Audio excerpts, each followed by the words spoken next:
Semeru, pesona menjulang di atas awan. Berkerucut tegas, bakti yang agung menyangga angkasa. Ia terhampar luas di perbatasan Kabupaten Lumajang dan Kabupaten Malang, Jawa Timur. Mahameru, begitu puncak Semeru disebut, berasal dari bahasa Sangsekerta yang bisa diartikan sebagai pusat jagat raya yang agung.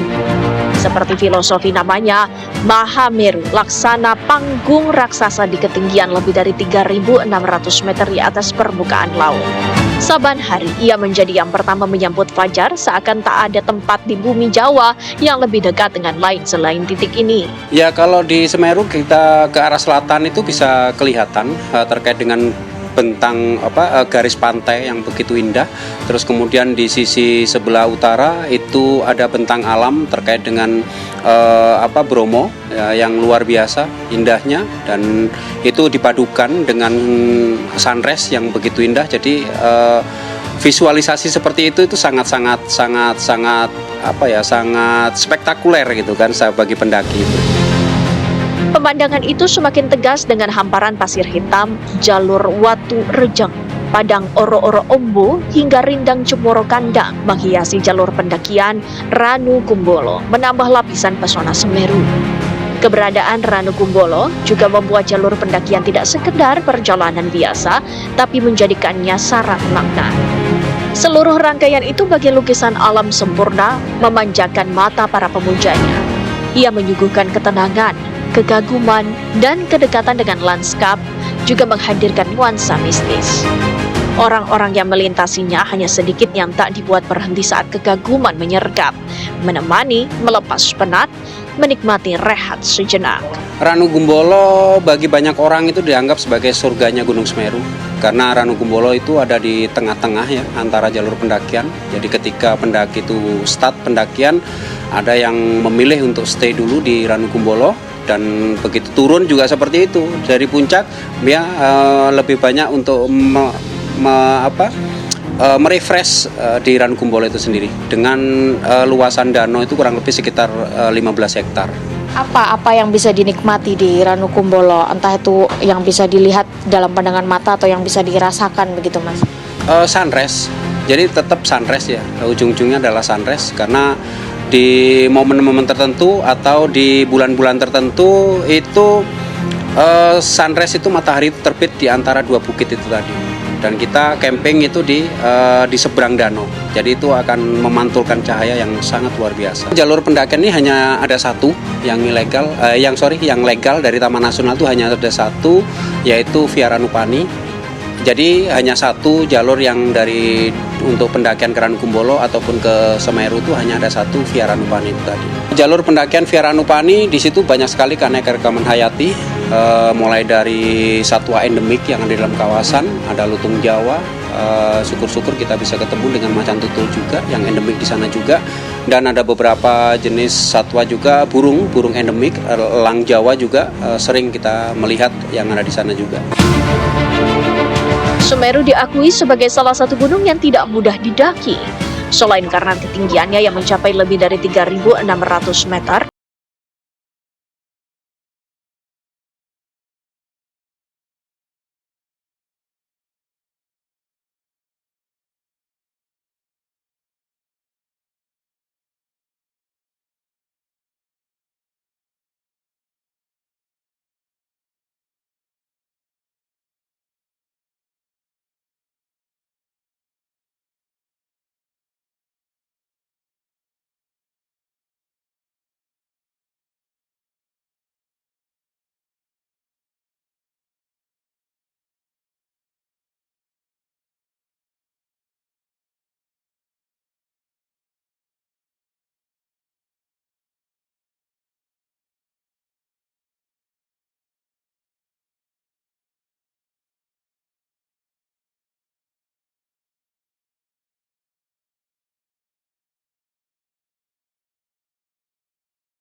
di jalur pendakian. Untuk Gunung Semeru sendiri, ini ada beberapa part bagian untuk pendaki. Ada Danau Ranukumbolo, kemudian nanti kita jumpai juga dengan gurun sabana, dan juga kita menjumpai hutan di kanan kiri.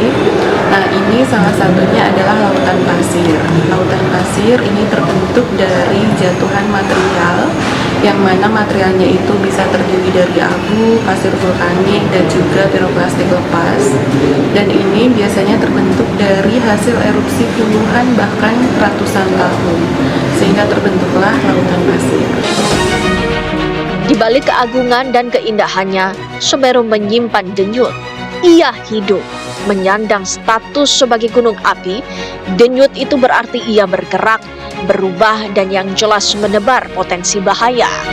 Bagaimanapun, Semeru telah digariskan sebagai salah satu gunung paling aktif di bumi pertiwi. Dentum erupsinya kecil, tapi sering, ibarat ritme napas yang tak pernah berhenti. Di aktivitas pendakian itu ada masa recovery. Jadi 3 bulan mulai dari Januari sampai April itu biasanya ditutup. Semeru ini tipenya Vulcanian Strombolian, yang mana erupsinya itu intensitasnya rendah hingga sedang, dan ini berlangsungnya hampir setiap hari beberapa kali. Semeru adalah harmonisasi pesona kecantikan dan mara bahaya. Ia begitu dinamis, tidak pernah benar-benar diam. Bahkan sepanjang tahun 2025 ini, sedikitnya terjadi 2.800 letusan.